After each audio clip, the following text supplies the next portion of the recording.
3, 2, 1. Let's go. Oh yeah. Excellent. You barely touch it, it's ready to go into 4,500 RPMs.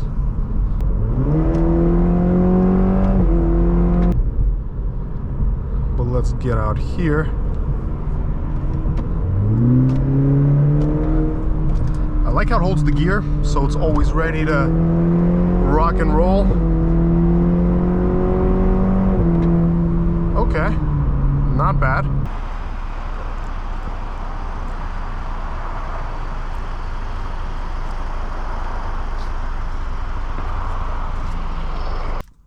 Hello there, welcome back everyone. Today we are driving a 2020 Cadillac CT4-V on our channel. Let's get her fired up and go take a look outside.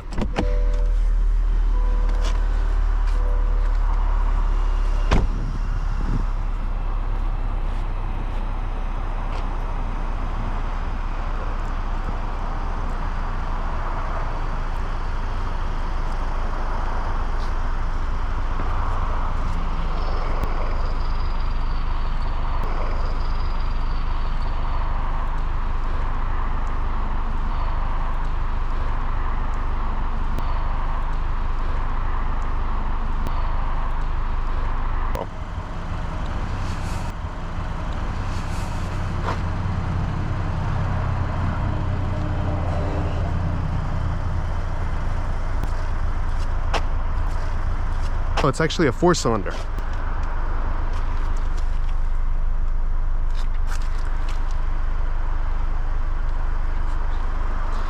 Let's get in the back. So getting in the back here, I'm 6'2". Sitting behind myself, it feels very cramped in here. Definitely not a lot of space. We got the cup holders.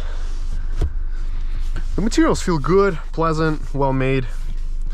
Although this car does have some kind of Chevy vibes to it. A little bit. Let's take a look at the trunk. Decently sized trunk, will fit a few suitcases. But let's take a look under the hood. I can't believe this is a 4-cylinder. For some reason I always thought the V's were 6-cylinder. Back when I was in college, I worked for Cadillac for about a month. So that's the engine. And honestly, Cadillacs never really impressed me that much. Like, there's nothing very memorable about them to me personally. Although I know people who are very crazy about the brand.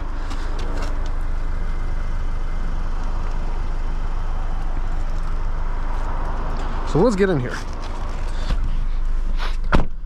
So jumping into the cabin of this Cadillac, we are greeted to comfy seats, a smaller size cabin. It's not very big. It may feel a little bit cramped for some people if you're a larger size, but here we got very good clear gauges that you can see everything, and as you see on full tank, we got 268 miles of range estimated. But we will keep this at the V screen. We got the speed limit indicator, home menu, Apple CarPlay, navigation, Bluetooth audio, Android Auto. We got dual zone climate. We got heated and ventilated seats. A wireless phone charger, which we will actually use, because why not? A little sunroof, a black headliner, and it is a very tiny sunroof. It's like tiny. We got the OnStar buttons, separate lights, garage door opener, and auto dimming mirror. So let's go to drive. Also, let's check out the backup camera. All right, and this joystick is very similar to older model BMWs. I see we also got park assist sensors and lane assist. Here are different drive modes. We'll start out in tour, auto start stop, auto hold, traction off. But let's get going on this drive. Right away, just setting off in this CT4. I can tell you this is a snappy powertrain. It's very optimistic. It revs with ease. Like, you barely touch it, it's already going to 4,500 RPMs. Good over the bump.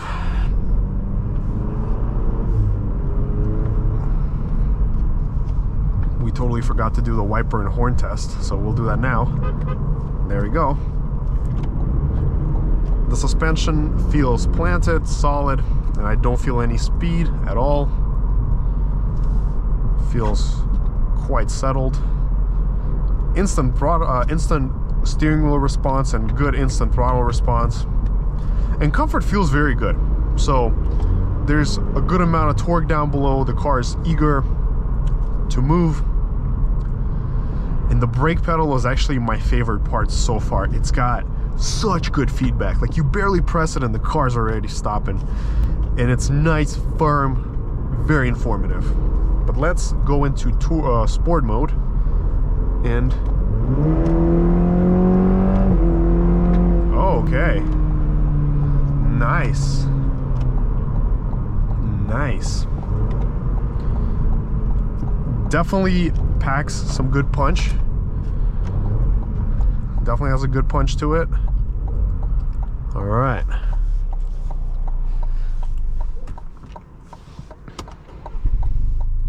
I wonder why I would turn off the engine in sport mode. That's a great question. But let's take her out on the freeway. See how she drives on the freeway, and then we will do our typical 0 to 60 test. Visibility is a little bit hindered. It's not bad though.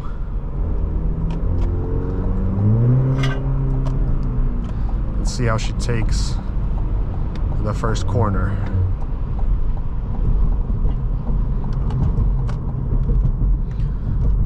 Very playful into the turn. Lots of mechanical grip. The handling here is impressive. I like how direct it is, and you can actually feel what the car is doing. It's very good. But let's get out here. I like how it holds the gear, so it's always ready to rock and roll. Okay, not bad. Not bad at all.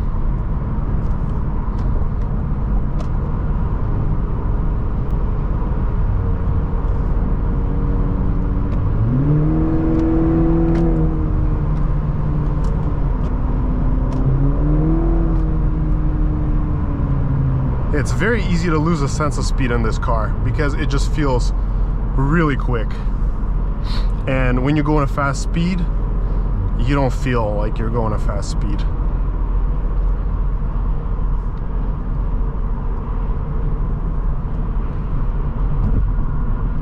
And I like it.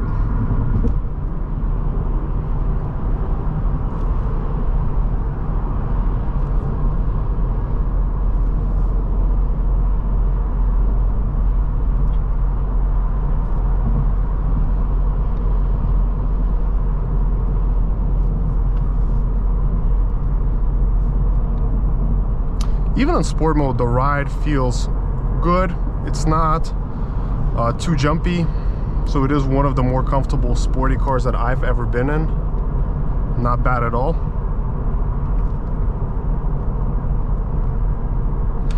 We can also see the nearby exits, which is a great feature if you're trying to get off the freeway.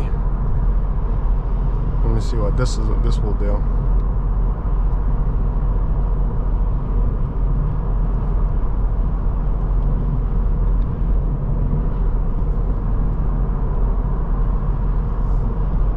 Very nice. We can say go.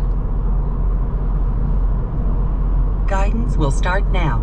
Proceed 2 miles on I-64. In 2 miles, use the rightmost lane to take exit 255AB on the right to Jefferson Avenue towards airport.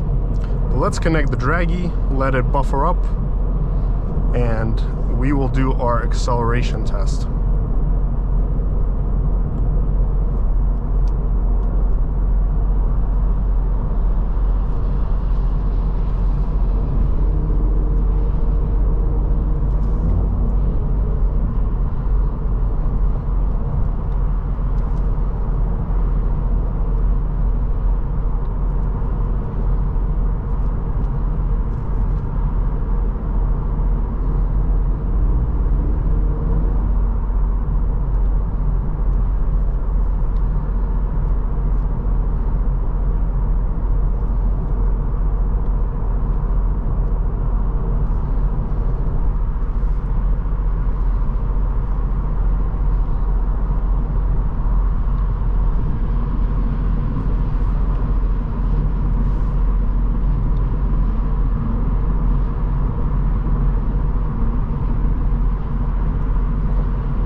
One more thing that gives you an extra sporty feel in this car is how In half a mile, use the rightmost lane to how low you are to the ground. Like, you are super duper low to the ground. And that gives you the extra sportiness.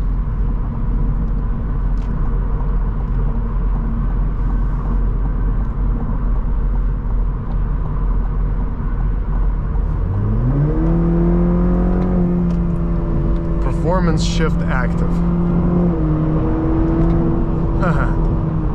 Yeah, the power here is great.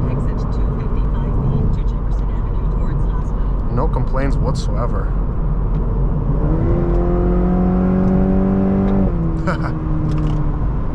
Great.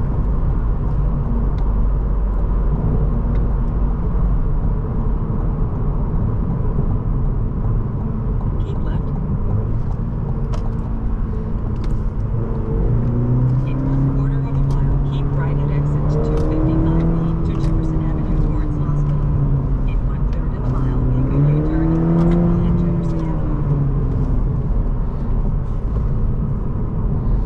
Okay.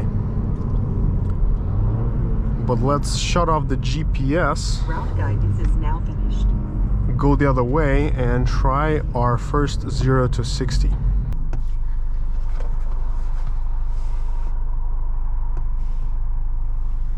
All right, 3, 2, 1, let's go.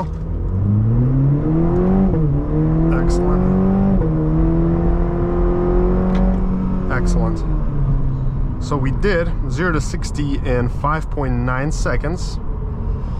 And we did 0 to 62 in 6.15.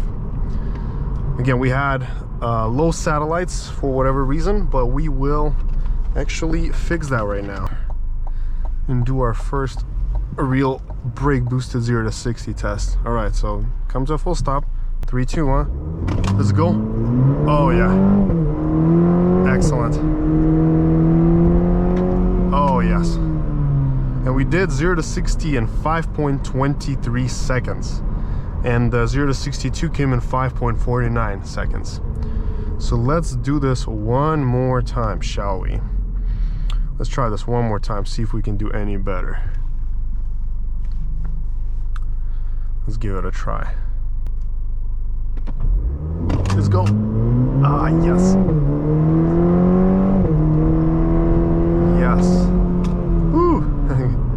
All right, so we did 0 to 60 in 5.63 and 0 to 62 in 5.93. So today our best result has been 5.23 seconds, and that's a great result. I'm sure we could have done better with better signal and a nicer road. Although, again, fair result, quick car. I have to say I'm very impressed with the performance of this car. Well, thank you so much for watching, everyone. Make sure to smash that like and subscribe button. Until next time.